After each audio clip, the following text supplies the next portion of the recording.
Tres motivos para regalar tecnología en el Día de la Madre. Hoy existe una variedad de regalos para engreír a mamá. Para eso existe una excelente opción de regalar tecnología, debido a que ya es parte fundamental en la vida de todas las personas. Por ejemplo, equipos de cómputo, smartphone y gadgets inteligentes que son los preferidos de mamá. ¿Dónde los puede ubicar? En Asus, ¿no? Eso es lo que nos están dando a conocer. Así como las tablets y laptops son las que ayudan a mamá a ser productivas en sus labores profesionales y podrían disfrutar de aplicativos y navegar por internet. En esta búsqueda ideal del regalo de mamá, Asus recomienda tres equipos innovadores.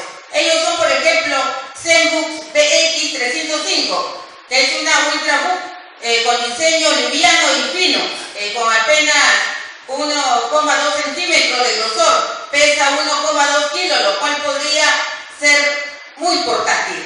También están los transportes Flix, ¿no? TP200SA, es un ordenador portátil convertible, puede utilizarse como tablet o también laptop. También tenemos los equipos EBOOK E202SA o 5A, ¿no? 5A.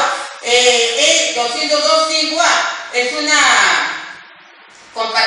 una portátil que nos ayuda a ahorrar espacio y poder transportarla fácilmente. Eso es lo que nos están dando a conocer, nada menos para esos regalos en el Día de la Madre. ¿Dónde pueden encontrarlos? En Asus. Tenemos la dirección, ¿no? En cualquier parte del Perú, es una marca. Es una marca que puede encontrarla en cualquier parte del Perú y, ¿por qué no, en nuestra región Lambayeque? En cualquier y en la tienda de provincia cómputo. de Chiclayo. Todo lo que son equipos de cómputo, laptop, tablet, todo lo que usted necesite puede encontrarlo en la marca Asus.